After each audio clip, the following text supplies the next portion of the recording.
This is the politics of everything, and I'm your host, Amber Daines.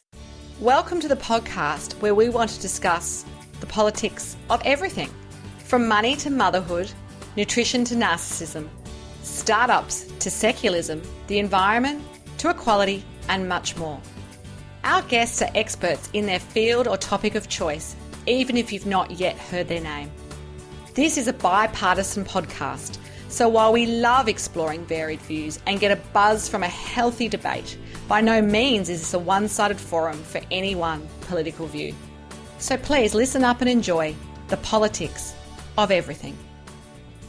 Dating has changed a lot over the years, from traditional matchmaking in your own community to being set up on blind dates, to the 1980s newspaper ads, the rise of online dating, and whatever else is next. Today, I'm speaking to the incredibly awesome Kerri Sackville, who's an accomplished author, columnist, a divorced mother of 3, and has a fabulous new book out called Out There, A Survival Guide for Dating in Midlife.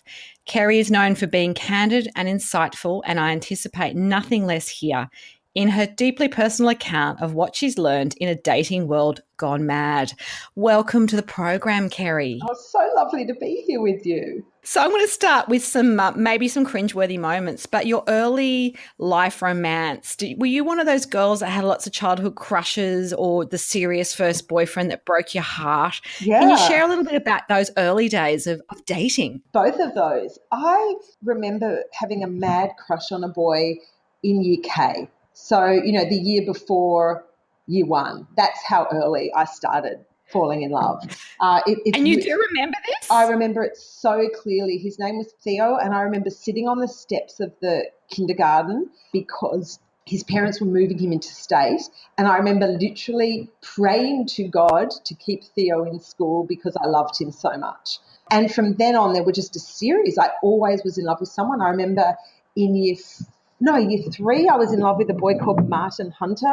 I was living overseas that year, and that was my most poignant and sharp memory from my year overseas at the age of 8.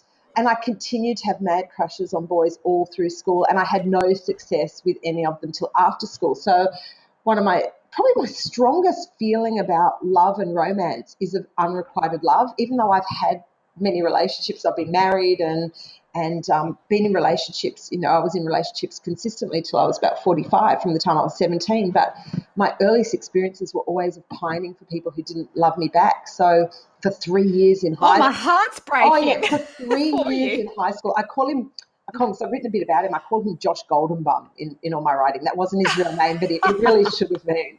And I was madly in love with this Josh Goldenbum for about 3 years, from the age of 14 to 17. And he never looked at me. He dated all the girls in my year, it felt like, then the girls in the year below, and then the girls in the year above, and never me. And that's what I carry with me still, is that feeling of loving people who don't love me back. Isn't that sad? Oh, my goodness. Well, obviously you get a little bit older, and in your 20s, it sounds like you met someone you thought would be the forever mate. Well, actually, I met him earlier than that. I met him when I was 14, and we circled around each other. We started dating when I was 17, and we went out for 3 years. He was the love of my life. He broke up with me when I was 20 after 3 years together, and it broke my heart. I thought I would just die of grief. And then I ended up having a couple of other relationships, and we reunited about 6 years later. We reunited when I was about 26, and we got married. Wow. So that's huge. And I guess in between you said you dated a couple of other people. Yes. Were you kind of the rebound dating girl, or did you sort of hope these were going to turn into the one? Were you that sort of person? The one directly after my now ex-husband, my then boyfriend, and I broke up was definitely a rebound. And it was fantastic. It was great. I had a great time. It still to this day is one of the best, most uncomplicated relationships of my life. I was 20 and I was 21, and he was just a lovely, lovely, very good looking, very sweet boy. And I had a great time with him for about 9 months. But then he wanted to marry me, and I was like, oh no. This is not my forever relationship. And then I had another relationship, which I did think was going to be my forever relationship, and that was for a few years. And then I realised, no, that wasn't. And then my ex-boyfriend came back into my life, and it was fate. And we were married for 17 years. So I've written about this and I really do feel this quite passionately, that relationships aren't failures because they don't last forever. You know, he was the love of my life, and for a long time we had an amazing marriage, and I don't regret that for 1 second. That's great. You can reflect with that, because it does feel like, I think people have this idea that, yes, because it's ended, it's somehow been a failure. But it sounds like for you, you've got that continuity of belief that, well, this is just part of the story of the dating journey that you might now find yourself back in. Absolutely. Just to backtracking a little bit, like you, I'm Jewish. Yep. So the idea that you're going to marry a Jewish person is very strongly imbued in you as a young woman or man. Yeah. Do you think in the modern society we're in where there's so much choice, there's almost too much choice, I think sometimes. If I was back out there dating, I don't know what I'd do. But is it the idea that it can be a bit of a blessing to have that common grounding, that you've got this smaller pool of people to choose from? Because really at the end of the day, there may not be the one, there just might be a series of people. So if you've kind of got some commonality, it does help. So much. And I think that's so interesting, because back before online dating, people generally met and married people who were very close to them. So you would end up, you know, back in the 60s and before that, people would marry someone who lived down the road, you know, or you'd marry someone you'd gone to school with, you'd marry someone from work. Online dating has changed all of that. So we have this incredibly wide range. You can meet somebody from a different country, you know, let alone just someone who doesn't live down the road from you, or doesn't share many common interests. So, you know, when I was growing up and I was dating, I did date Jewish men. I mixed with Jewish men. It was a much smaller pool, but it wasn't a problem. It was an immediate shorthand with these people. I knew them, they knew me. It felt very familiar. And even now, when I meet Jewish men, and I haven't dated a lot of Jewish men over the past few years, but I have dated a couple, and it does immediately give you that shorthand. And I think most people would feel that with people from their own cultural background, whatever that background is, that you do immediately start off, not just at the starting point that you do with most people when it's a first date. You start a bit ahead of that. You know, you've got shared values, shared cultural identity. You often know a lot of the same people, and you just get certain things about each other that don't need to be explained. And I think that was really helpful. And when I think back to you know, was it important for me to marry a Jewish person? I didn't think about it. They were the guys that I was meeting and hanging with and had things in common with. And I would meet non-Jewish men, but I always gravitated towards the Jewish ones because they felt familiar and they felt comfortable and they felt like home.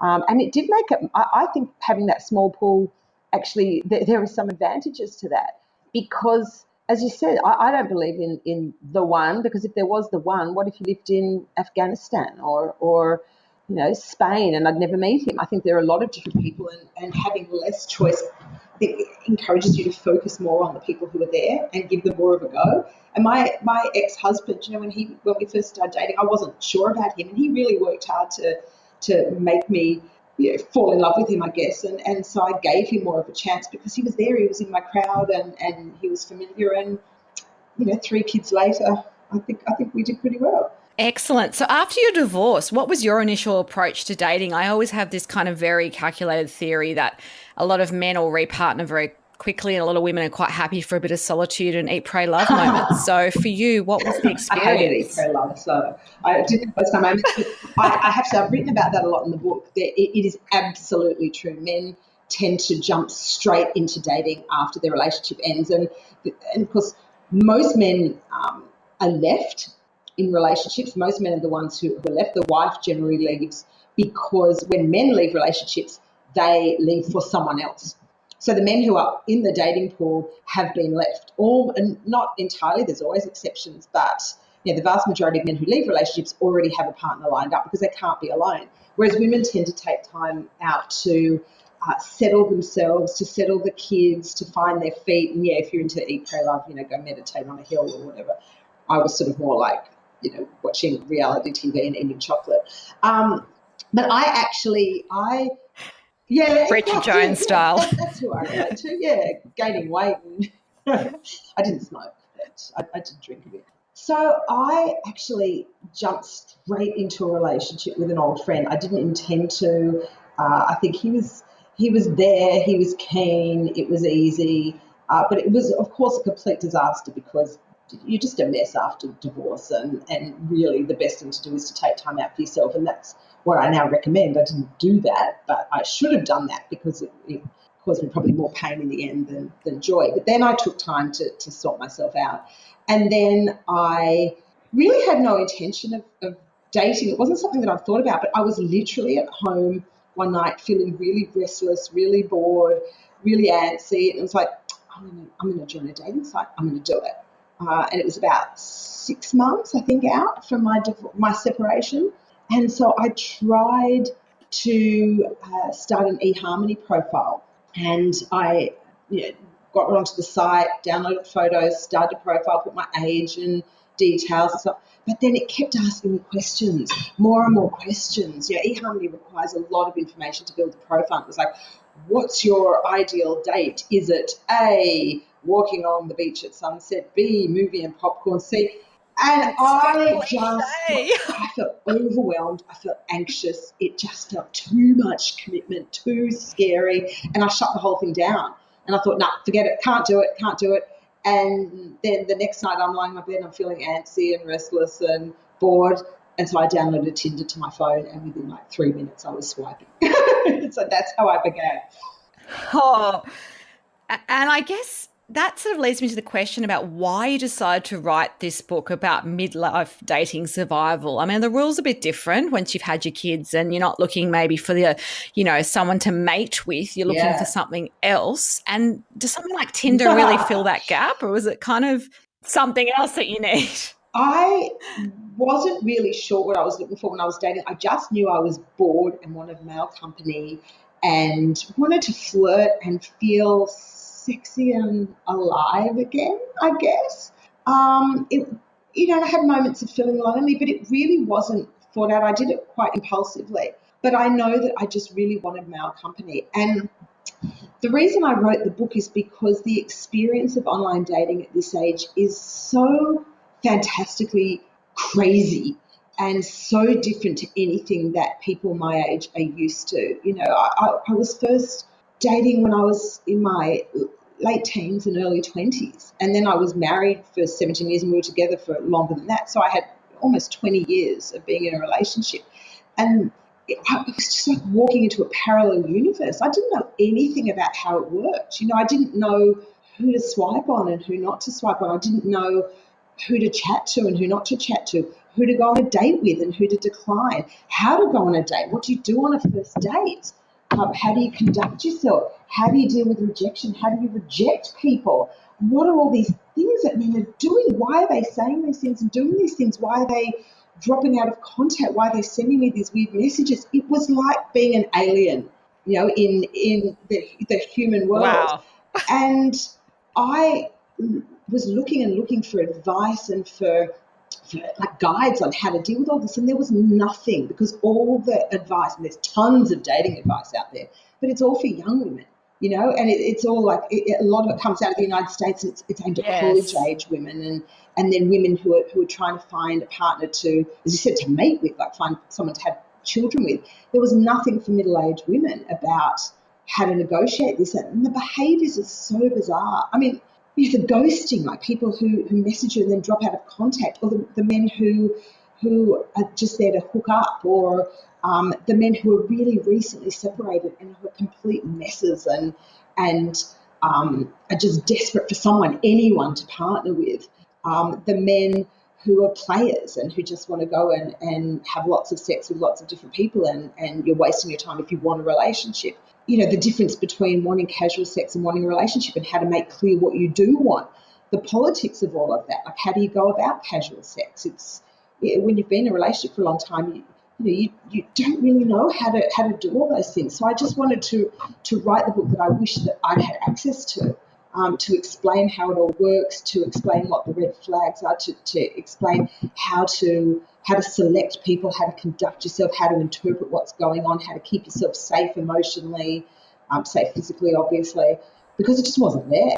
Absolutely. I sometimes think it was simpler back in the day when you didn't almost have this online feast of dating options and the swiping and the intensity. And I can imagine it can almost take over your life because you're maintaining all these kind of personas in a way and trying to decide the right people to even go out with in case they're a serial killer or something like that, which I guess has always been there. Who I speak to say, aren't you scared of like the serial killers? And that's I actually wrote a line in the book that said that your risk of dying from online dating is very slim. You know, it's like with anything. You wouldn't meet a man, well, some people do, but if you're sensible, you're not going to walk into a bar, meet a man, and go straight to his apartment. You know, you're going to take steps to check that you know who he is and he's safe and you're safe. You're not going to meet a man online and say, right, yeah, I'm going to go to your apartment. You're going to meet a man online. You're going to chat to him, suss him out. You're going to check out his profile online. You're going to verify who he is. You're going to meet in a coffee shop. You're going to then progress to dinner. So it's actually the risk of being killed by a serial killer is not that big, but the risk of being hurt emotionally is the problem. Yeah, yeah. Is greater. Of course, Yeah. I mean, statistically, that's not likely to happen. So do you have some dating criteria these days? Like I remember in my sort of early 20s, you know, people would be like, oh, you need to have the checklist of what you want so you can attract it. So you'd write down this kind of really fictitious bloke that you'd want to find who had to have a secure Yeah. job and nice Yeah. family, nice to his Yeah. mum, Jewish, whatever. What's your criteria these days? I had criteria, and I realised that it was all just I had the wrong criteria. I was looking for. I was very focused on very bright, successful men who were a bit edgy and exciting, and obviously good looking if possible. But I've certainly dated men who aren't good looking at all. But for me, it was always the intellect and the intellectual stimulation, and really super confident and what I discovered is that those men aren't necessarily great relationship material. They're really exciting and stimulating, but they tend to that tends to come with that kind of ambition and that kind of success and that kind of intellect tends to come with arrogance and self-absorption, and they're not great for relationships. So I guess the first thing that I look for is that there are no red flags. So that's the big one. So they're not very recently separated. They're not players. They're not liars. They're not secretly married. There are a whole lot of red flags. But then in terms of my criteria, I've really narrowed it down to the very, very basics. And what I look for now is someone whose company I really, really enjoy. And that encompasses everything. So if you enjoy someone's company, that covers the intellect and the humour and all of that, because you're not going to enjoy their company if they don't have a sense of humour and they're not smart and they're not interesting. So I know to someone whose company I really enjoy and someone I feel emotionally safe with, and that's the key. There are men who I really enjoy hanging out with and I feel really good with them, but I know that they don't have my back and they're not really interested in my my life or my kids or being there for the long haul. They're just interested in a bit of fun. So Yeah, and you're wise enough now that's to know the criteria. difference too. Yeah, but I wasn't for a long time. And how can you be if you've got no experience with it? So it took a long time for me to work out that just because I really enjoy someone's company or we have great sex or we laugh together, that doesn't necessarily mean we're going to be in a relationship. Just because he wants to take me out and then take me back to his place doesn't mean that he's falling in love with me. And just because I really enjoy someone's company doesn't mean that he's going to be a good partner in the long term. So you learn all these things through experience and trial and error and getting knocked around a bit, I think, and get wise. So you have mentioned there are some red flags for you of people you won't date. Perhaps they're not the best choice for you. And if you were to give other women out there in that midlife dating scene, what would be your kind of safety tips for them in terms of making sure that they don't get hurt or that they're not sort of getting into something which is not the best for them? I think stay clear or be very, very careful with men who are very recently separated. Be extremely cautious about men who are still living with their partners. I wouldn't date them. I think that there are a lot Oh of... my goodness, do people do that? Oh, people do that all the time. And in fact, it's something that I write about a lot, that you really need to ask the question when they say they are separated, you need to say, are you actually living apart from your partner? Because a lot of men will say that they're separated. And what they mean by that is that, oh, we haven't had sex in a long time, or, oh, we're probably going to separate, or, oh, we're emotionally detached from each other. But they're still living in the same house. Often they're still in the same room.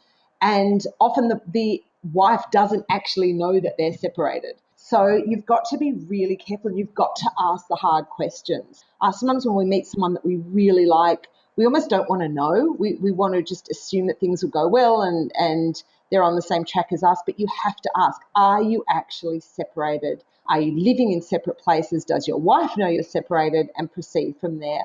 And the other thing is to always check if you're on the same page in terms of what you want, because some people are out there looking for relationships. Other people are just out there looking for fun or looking for casual sex. A lot of men are out there just looking to see if what the landscape looks like, to reassure themselves that there will be people there when they're ready.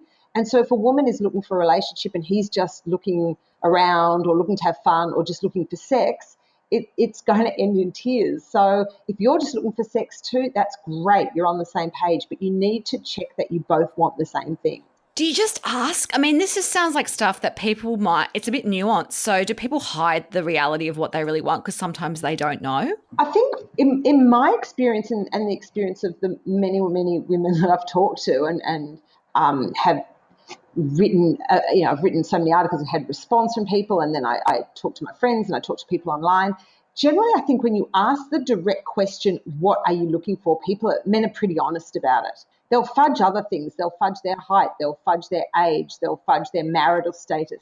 But when you ask a specific question, are you looking for a relationship, or are you looking to hook up, or are you looking for fun? They'll be honest, and they'll say things like, I'm looking for my long-term partner. I'm looking for my forever person. Or they'll say something like, at this point, just looking to have fun. Or they'll say things like, I don't know. I'm really just looking around at this point, but, I'm open to something happening. That I would take more as I don't know, I'm probably not ready for a relationship. But they will generally tell you outright if they're looking for a long-term relationship or something else. And if it's something else, then proceed with real caution, because you're not going to turn somebody who's not interested in a relationship into someone who wants commitment. It's not about you. You can't heal them with your love. You can't, seduce them with your magic vagina. Like, either they will be in the market for a relationship or they won't be. And we all know stories about men, and it's happened to me, where they're not interested in commitment. They're not interested in commitment. They string you along for ages, and then magically one day, of course, they turn around and yes, they commit to someone else. But they commit to the person they're with at the time when they're ready to settle down. And if they're not in that place, then you're not going to convert them. So don't waste your time and your emotional energy. That's great advice. So have you had any special mentors or inspirational people that have guided you throughout this magic journey of your career and your life? And they don't have to be well known or famous. Often they're people in your own families that can support you. So who are they, and what have they taught you on this journey that we're on? You know what? I wish I could say that I had people in my life who taught me and mentored me. I didn't. I really felt like I was all alone. And again, that's why I wrote the book, because I was the only divorced friend in my group, apart from one other person who really wasn't looking for what I was looking for at that time. I don't think she was even dating when I started dating. She just wasn't interested. And I really didn't know anybody who was in my position. Now, of course, I have friends. Now I've made single friends who are with me on the journey, and we share stories with each other. But none of us really knew what we were doing. We all learnt by mistake. I can say that I read a lot of work by a woman called Natalie Lue, Lue, who writes a blog called Baggage Reclaim. And she's written a couple of books on relationships which are really pertinent to women my age. And one of them in particular is called Mr. Unavailable and the Fallback Girl, which I just love, because I had a pattern of, after my divorce, getting into relationships with men who were emotionally unavailable, and I didn't understand the dynamic. I didn't know what I was doing. So it would be men who'd very recently separated, for example, and weren't in the market for a relationship, or men where I was their rebound girl, I was their transitional woman. And I found her work really empowering and I guess helped to explain to me that whole concept of how some men just aren't available for a relationship, and you don't waste your time trying to force them into a relationship. So I think she was really instrumental in helping me to sort out what the journey was. I love Cheryl Strayed and her book, Tiny Beautiful Things. There was all her stuff on relationships in there is wonderful. I've talked to a lot of women now, and we share stories, and what I've found is that we all have the same stories. So just knowing that anything I've been through, whether it was with a guy who turned out to be married, or whether it was a man who was emotionally unavailable, or a player, or someone who was just stringing me along and I thought that we had a relationship when we weren't. All of my experiences, or being ghosted or being zombied, there were other women who'd had exactly the same experiences. So just for me, sharing my stories with those women was really, really helpful.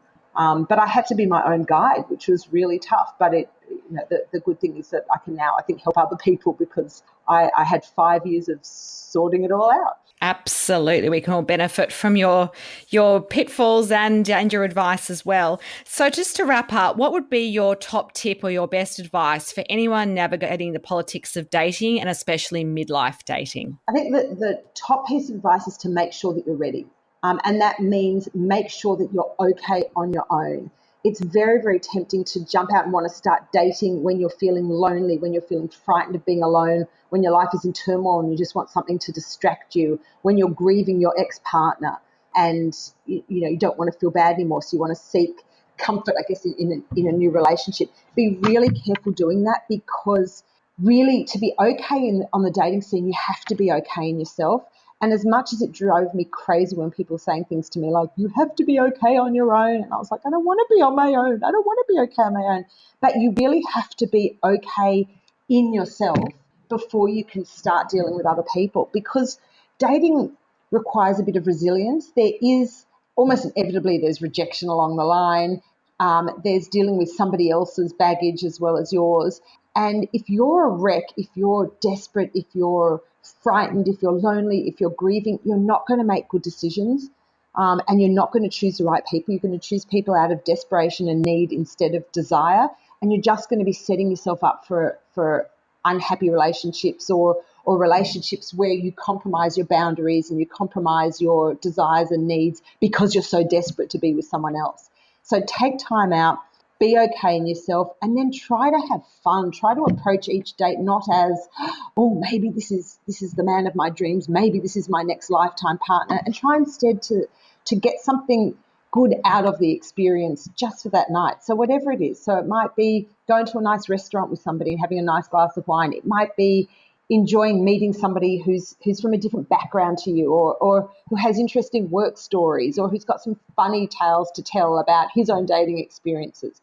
So when you try and take that pressure off yourself to make sure this is the one, oh my God, is this going to work? Is this going to be a relationship? And turn it instead into, I hope I have a fun night and see what happens after that. It Absolutely. makes things much easier. Yeah, exactly. Well, if you do want to connect further with Kerri Sackville, there will be some details on our show notes, including how to grab her new book, which sounds awesome for anyone who's out there doing the dating thing in midlife, which is a lot of people, I believe, seeing 1 and 2 marriages ending in divorce these days. It's been fabulous to speak to you today, Kerri. You too. Until next time. Yeah, I've really enjoyed it. Thank you. Thanks so much. Thanks for listening today. If you've enjoyed the politics of everything, we thrive on feedback. So please add a short review and share the podcast with your network, your friends and family. I'm also always on the hunt for fabulous new guests. So if you've got a view to share and an idea how to get our listeners excited, please email me at amber@bespokecoms, that's BESPOKECOMMS.com.au, and we'll be sure to get back to you.